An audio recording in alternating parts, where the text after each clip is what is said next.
എന്നാലും നീ പുറത്തിറങ്ങിയ വിവരം ഈ കലയമ്മയെ ഒന്ന് വിളിച്ച് പറയായിരുന്നു മോളെ. ഞാൻ നിനക്ക് വേണ്ടി ഏർപ്പാടാക്കിയ ഹൈക്കോടതിയിലെ അഡ്വക്കേറ്റ് സുധീർ ബോസ് എന്തൊക്കെ പറഞ്ഞു എന്നറിയോ? അഡ്വക്കേറ്റ് സുധീർ ബോസോ? അങ്ങനെ ഒരാളുണ്ടോ?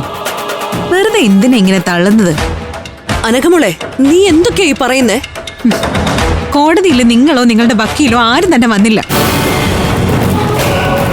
നിങ്ങളുടെ ഈ ചതി ഇനി പഞ്ചരത്നത്തിൽ നടക്കില്ല. നീ എന്താ മോളെ എന്നെ വിളിച്ചത്? നിങ്ങളെന്നോ? ഇത്രയും കാലം കലയമ്മ എന്ന് വിളിച്ച നാവ് കൊണ്ട് തന്നെയാണോ നീ എന്നെ അങ്ങനെ വിളിച്ചത്? അമൃതമോളെ, നീ ഇതൊക്കെ കേൾക്കുന്നില്ലേ? എനിക്കിപ്പോ ഒരു കാര്യം മനസ്സിലായി. നിങ്ങളുടെ അപ്പച്ചി ശ്യാമളയും അച്ഛൻ ചന്ദ്രസേനനും ചേർന്ന് നിങ്ങളെ 5 പേരെയും നന്നായി തെറ്റിദ്ധരിപ്പിച്ചിരിക്കുക.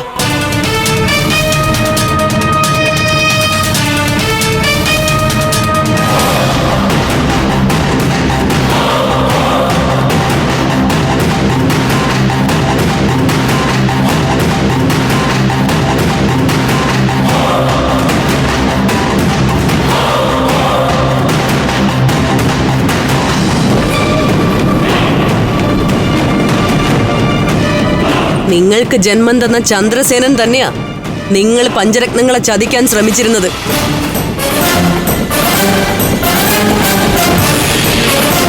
ആ ദുഷ്ടന്റെ കയ്യിന്ന് ഈ കലയമ്മ എന്ന് നിങ്ങളെ സംരക്ഷിക്കുകയായിരുന്നു.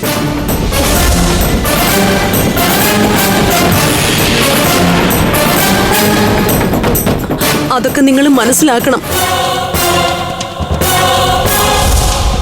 അമൃതയുടെ പിറന്നാള് ദിവസം പഞ്ചരത്നത്തിലെ ഭക്ഷ്യവിഷബാധയും സ്ഫോടനവും നടത്താൻ ശ്രമിച്ചത് നിങ്ങളുടെ അച്ഛനായിരുന്നു.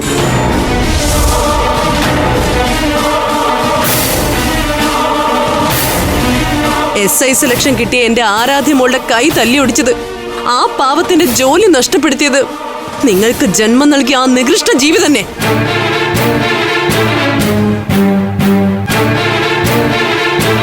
ഇപ്പൊ അയാള് മറ്റെന്തോ കള്ളക്കഥ പറഞ്ഞ് നിങ്ങളെ വശത്താക്കാൻ ശ്രമിക്കുകയാണെന്നൊക്കെ ഞാൻ അറിഞ്ഞു.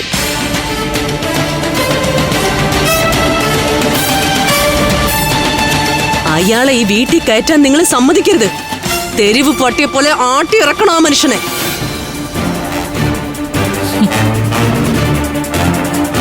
നിങ്ങളോട് അത്രയ്ക്ക് ദ്രോഹം അയാൾ ചെയ്തിട്ടുണ്ട്. ഞാൻ ഇത്രയൊക്കെ ചങ്ക് പറിച്ച് കാണിച്ചിട്ടും ഇവളുമാർക്കത് ചെമ്പരത്തിപ്പൂവാണല്ലോ. സത്യത്തിൽ ഇവരെന്നെ പരിഹസിക്കുകയാണോ? അമ്പലപ്പറമ്പിലെ ബാല കഴിഞ്ഞെങ്കിൽ കലാവതിക്കൊന്ന് തിരിഞ്ഞു നോക്കാം.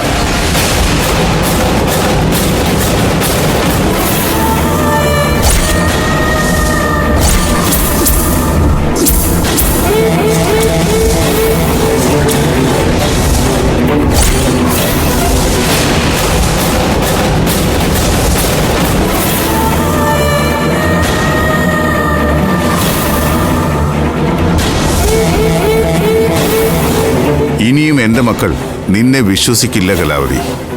ഇവരുടെ മുമ്പിൽ പിടിച്ചു നിൽക്കാൻ ഇനി എത്ര തറ നമ്പറുകൾ ഇറക്കിയാലും അതൊന്നും ഇനി ഇവിടെ ചെലവാകില്ല.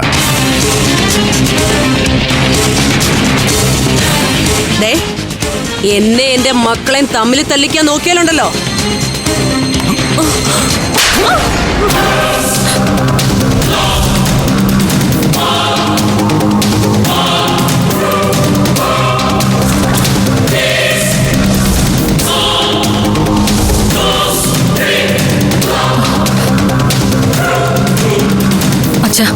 വേണ്ട, അവരെവിടെയെങ്കിലും പോയി എങ്ങനെയും ജീവിച്ചോട്ടെ. കേട്ടല്ലോ, ഇവരുടെയൊക്കെ മനസ്സിലേ നിനക്ക് എന്തുമാത്രം സ്ഥാനമുണ്ടെന്ന് ഇപ്പൊ നിനക്ക് മനസ്സിലായോ? ഫ്ലവേഴ്സ് സ്മാർട്ട് ഷോ ശനി ഞായർ ദിവസങ്ങളിൽ രാത്രി 9:30 ഫ്ലവേഴ്സിൽ.